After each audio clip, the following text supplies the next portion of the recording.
Iniciamos hoy una exploración a fondo del presente y, bueno, también del pasado reciente de la Selección Colombia. Un equipo que, la verdad, siempre da que hablar. Siempre. Nos vamos a sumergir en dos relatos que circulan con bastante fuerza últimamente. Por un lado, esa mirada llena de optimismo de su capitán, de James Rodríguez, hacia el Mundial 2026. Ajá, Y por otro, pues el eco de una controversia que resurge, ¿no? Con declaraciones de Magnelli Torres sobre su ausencia en el Mundial de Brasil 2014. efectivamente. Tenemos informaciones que nos pintan estos dos escenarios, digamos, tan distintos. Por una parte, bueno, un artículo de RCN Antena 2 que recorre las palabras de James, bastante ambiciosas, por cierto. Sí. Y por otra, pues Fútbol Red se hace eco de las manifestaciones de Magnelli Torres que vuelven a poner sobre la mesa decisiones de la época de Pekerman, de José Néstor Pekerman, como seleccionador. La idea es analizar estas dos corrientes que ahora mismo envuelven a la selección. La enorme ilusión que se proyecta hacia el futuro más inmediato Que es mucha. y una herida del pasado que, bueno, parece que aún escuece un poco. Buscamos ofrecer una perspectiva más completa de las dinámicas tanto internas como externas que definen al equipo nacional. Me parece un buen enfoque. Arranquemos entonces con esa proyección hacia el futuro, con la visión de James Rodríguez para 2026, que parece que apunta alto, ¿eh? Bastante alto, sí. La verdad es que las declaraciones de James no han pasado desapercibidas, y yo creo que es precisamente por esa ambición. Claro. Viniendo de una figura de su calibre, pues tienen un peso especial, ¿no? Desde luego. En una conversación con el periodista Paco Montes, James lanzó una afirmación, bueno, rotunda. Creo que tenemos jugadores para llegar a una gran final. Ahí es nada. En un mundial podemos hacer cosas buenas también. Hablar de una final del mundial son palabras mayores, ¿eh? Sobre todo considerando la historia de Colombia en estas competiciones. Sin duda. Y es interesante pensar por qué ahora. ¿Qué sustenta esa confianza tan grande? James menciona factores concretos, ¿no?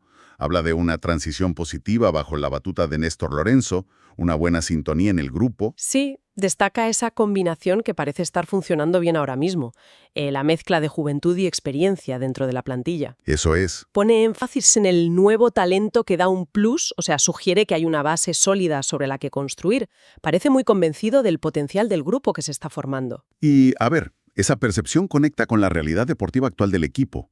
Con Lorenzo, Colombia ha encontrado una regularidad, un estilo que quizás se echaba en falta antes. Cierto. Acompañado y la atmósfera que se percibe desde fuera, pues parece positiva. La confianza de James, por tanto, no parece surgir de la nada, ¿sabes? Se ancla en un presente que invita al optimismo. Aunque claro, Hombre, claro. proyectarlo a una final mundialista es un salto considerable. Es un salto, sí. Pero él mismo introduce matices, no es una euforia ciega, ¿eh? Reconoce que el camino será complicado, que habrá tropiezos Lógico. y partidos que no son positivos. Su mensaje de fondo es el de mantener la calma y perseverar en el trabajo. Lo dice así: espero que sigan el buen camino y puedan lograr el objetivo. Ese equilibrio es clave, yo creo, entre la máxima ambición, que es llegar a una final, y el reconocimiento de la dificultad. No se trata solo de soñar, sino de entender que ese sueño, como él mismo dice, ¿no? El sueño de todos es hacer una buena Copa Mundo. Claro. Pues requiere un esfuerzo continuado y superar adversidades. Es una mezcla de motivación y, digamos, pragmatismo. Este optimismo, sin embargo, contrasta muchísimo con otras narrativas que también rodean a la selección, como las que nos llevan al pasado. Exacto. Y él se posiciona como una figura central en ese esfuerzo. Es consciente de su trayectoria, bota de oro en 2014, experiencia en clubes de primer nivel europeo, y parece asumir ese rol de liderazgo, de guía para los jugadores más jóvenes que están entrando. Sí, se nota. Quiere ser parte activa de ese camino hacia 2026. Su papel es fundamental en ese sentido. Es un nexo entre la generación dorada de 2014, precisamente, y la actual.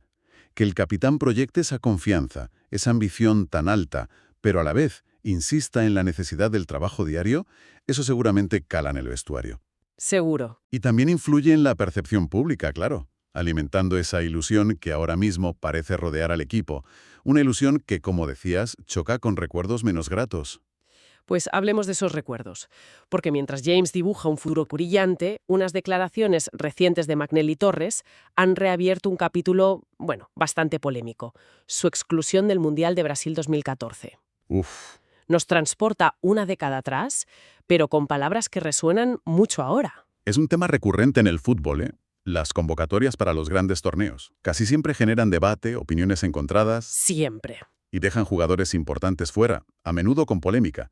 Las listas de Pekerman para los mundiales de 2014 y 2018, pese a los éxitos deportivos, no estuvieron exentas de estas controversias. La de McNally es una de las más recordadas de 2014. Es una herida que no ha cerrado para nada. McNally habla de sentirse utilizado. Vaya término. Sí, recuerda haber participado en la última gira previa al Mundial, en Europa, sintiéndose parte del grupo, para luego quedarse fuera de la lista definitiva poco después. Ese contraste, dice, le marcó muchísimo. Es fácil entender el impacto emocional para un futbolista en esa situación. Estás en la recta final, participas en momentos clave, te sientes dentro, y de repente, ¡pum!, te ves excluido. Claro. Si además, como él afirma, la exclusión llega sin una explicación clara de los motivos deportivos o tácticos, la sensación de desconcierto o de injusticia puede ser muy profunda, muy dura. Describe el momento en que recibió la noticia de una forma muy gráfica, muy potente. Cuenta que fue el propio Pekerman quien le llamó por teléfono. Por teléfono. Sí. Y el momento no pudo ser peor. Justo cuando estaba a punto de salir a calentar para un partido con su club de entonces, el Al-Shabaab, en Arabia Saudí. No me digas. Dice, para mí fue duro. Yo jugué el partido en la luna y el partido era en la cancha. Transmite muy bien el shock, la desconexión que sintió en ese momento. Terrible. A ver, el cómo y el cuándo se comunican decisiones tan trascendentales. Son aspectos cruciales en la gestión de un grupo humano y más en el deporte de élite. Fundamental. Según el relato de McNally, recibir esa noticia por teléfono y en un momento tan inoportuno, justo antes de competir, pues añade una capa de frialdad o como mínimo de dificultad a una situación ya de por sí muy dolorosa para cualquier jugador. Y lo que parece seguir pesándole más, o al menos lo que subraya ahora en sus declaraciones, es esa ausencia de explicaciones. Que no le dijeran por qué. Exacto. Insiste en que 10 años después sigue sin saber por qué no fue convocado.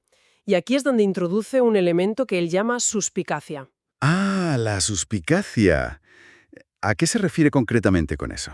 Pues mira, señala que en la lista final para Brasil 2014 se incluyeron jugadores que nunca estuvieron ni en un partido de eliminatorias. Uy, Y atención porque conecta esta observación con algo que, según él, se ha comentado posteriormente sobre la gestión de Pekerman y su entorno. a ver. Citando lo que recoge Fútbol Red de sus palabras, en estos tiempos ya de Pekerman se están hablando cosas con el empresario, de movimientos anormales en temas de jugadores en selecciones. Eso es fuerte, ¿eh? Aquí es fundamental mantener la perspectiva. Estamos transmitiendo las declaraciones de McNally Torres, tal como han sido publicadas. Es su percepción, su versión de los hechos. Claro, claro. Y la conexión que él establece.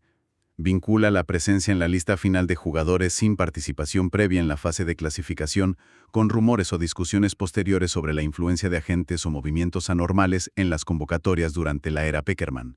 Es una alegación seria que él decide hacer pública ahora, basada en su experiencia y percepciones de aquel momento y lo que ha oído después. Exacto. Es su testimonio. Lo resume de forma muy directa. Voy a decir la verdad aquí. Yo creo que a mí me era utilizando. Madre mía. Pero yo siempre lo dije. Yo juego para mi selección. A mí no me interesa él, Pekerman. Incluso relata una conversación posterior en la que Pekerman le habría preguntado si guardaba resentimiento, a lo que él respondió que no. Resulta llamativo, ¿verdad? Cómo estas sensaciones y sospechas pueden mantenerse vivas durante tanto tiempo. Analizar la suspicacia que menciona McNally requiere cautela. Cuestionar los criterios de selección de un entrenador es habitual en el fútbol, forma parte del debate. Sí. Eso siempre pasa. Sin embargo, vincular esas decisiones a supuestos movimientos anormales relacionados con empresarios es una acusación de otra naturaleza, mucho más grave, que se basa, en este caso, en el testimonio y la interpretación personal de McNally Torres sobre su situación y el contexto de la época. No disponemos de otros elementos en estas fuentes para corroborar o desmentir estas alegaciones, eso hay que dejarlo claro. Por supuesto. Nos limitamos a informar sobre lo que él ha expresado. Pero, ¿por qué crees tú que estos sentimientos, estas palabras tan contundentes sobre un hecho de hace una década, emergen ahora con esta fuerza? ¿Qué puede haber detrás? Pues, a ver, podrían confluir varios factores, ¿no? Quizá el paso del tiempo le ha dado una nueva perspectiva, o la confianza para articular sentimientos que en su momento eran más confusos o no se atrevía a expresar tan abiertamente. Puede ser. También es posible que discusiones públicas posteriores sobre la gestión de Pekerman o el papel de ciertos agentes en el fútbol hayan reforzado sus sospechas iniciales. O simplemente el contexto de la entrevista le brindó la oportunidad de desahogarse sobre un episodio que, vamos, claramente le marcó.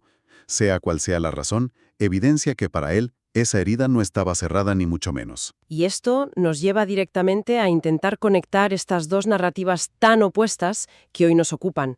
Por un lado, James Rodríguez, capitán actual, proyectando una ambición desmedida hacia 2026, hablando de finales, de ilusión, de un proceso en auge. Mucho optimismo. Y por otro, McNally Torres, figura clave en la clasificación para 2014, revisitando ese pasado con dolor, con cuestionamientos y, bueno, con acusaciones veladas sobre la gestión de entonces.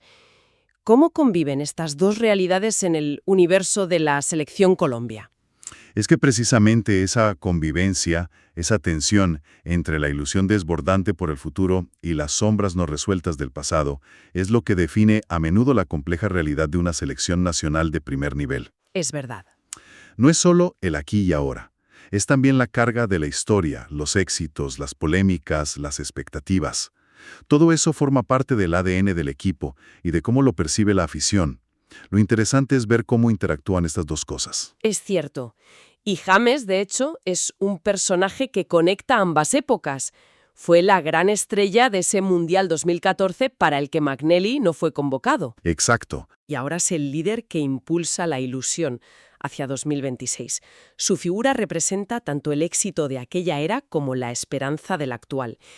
¿Cómo se interpreta su optimismo actual a la luz de las controversias pasadas que ahora resurgen? Pues actúa como un puente generacional y simbólico, ¿no? Vivió el apogeo de la era Pekerman desde dentro, con un éxito individual espectacular en Brasil. Ahora, lidera un ciclo nuevo bajo otro mando. Su discurso actual, enfocado en el futuro y el potencial, inevitablemente se contrapone a la mirada crítica de McNally sobre un momento muy específico de esa etapa anterior. Claro. Quizás, de forma implícita, el mensaje de James también busca pasar página, centrarse en lo que viene sin ignorar el pasado, pero sin dejar que lo defina, ¿sabes? También nos obliga a reflexionar sobre la relación entrenador-jugador y la gestión de las decisiones difíciles. Lo que cuenta McNally ilustra cómo una decisión técnica, como una no convocatoria, puede tener un impacto personal duradero Durísimo. y generar percepciones negativas sobre la transparencia o la justicia de los procesos de selección.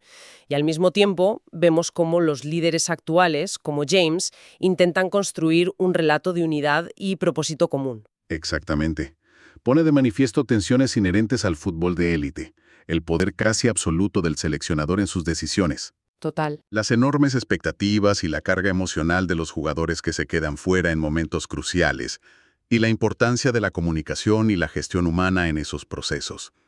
Las palabras de McNally, más allá de la veracidad de sus sospechas sobre movimientos anormales, sí reflejan una percepción de falta de claridad o de trato inadecuado en un momento crítico. Eso parece claro en su relato. Y eso, a su vez, plantea preguntas sobre cómo se manejan esas situaciones para minimizar el daño y mantener la cohesión a largo plazo. Y a pesar de todo este contraste, de la ilusión por un lado y la controversia por otro, hay un elemento común que ambas historias, la de James y la de McNally, ponen de relieve de forma inequívoca. Sí, y es la extraordinaria pasión y la centralidad que ocupa la selección Colombia en el imaginario colectivo. Totalmente. Ya sea para soñar con una final del mundo o para debatir apasionadamente sobre una convocatoria de hace 10 años y las circunstancias que la rodearon, la selección moviliza emociones muy profundas y ocupa un lugar protagónico en la conversación pública. Es un termómetro emocional del país, en cierto modo. Muy bien apuntado. Para ir cerrando, recapitulemos brevemente lo esencial de lo que hemos explorado hoy. Hemos analizado la visión tremendamente optimista de James Rodríguez de cara al Mundial 2026, fundamentada en el buen momento del equipo bajo Néstor Lorenzo y en la calidad de la plantilla actual. Ajá, la parte ilusionante. Y hemos contrastado esa mirada al futuro con las recientes y controvertidas declaraciones de Magnelli Torres, que reabren el debate sobre su exclusión del Mundial 2014, cuestionando las decisiones de Pekerman y aireando esas suspicacias sobre la gestión de aquella convocatoria. Dos relatos que nos ofrecen una imagen compleja y poliédrica de la selección Colombia, donde la esperanza y las viejas heridas conviven, reflejando las tensiones y pasiones que siempre la rodean. Y como reflexión final, dejamos una pregunta abierta, una idea para darle vueltas que surge precisamente de esta tensión entre pasado y futuro. Considerando cómo las percepciones y heridas del pasado, como las que expresa Magnelli Torres una década después, pueden persistir e influir en el presente. ¿Qué tipo de liderazgo, gestión y comunicación necesita una selección nacional, no solo para fijarse en metas tan ambiciosas como las que plantea James Rodríguez, Como una final del mundo? sino también para construir una confianza y una cohesión internas que sean lo suficientemente sólidas como para resistir tanto los inevitables baches deportivos como las controversias que, cíclicamente parecen acompañar al equipo? Una cuestión clave, me parece, para aspirar a un éxito que sea realmente sostenido en el tiempo.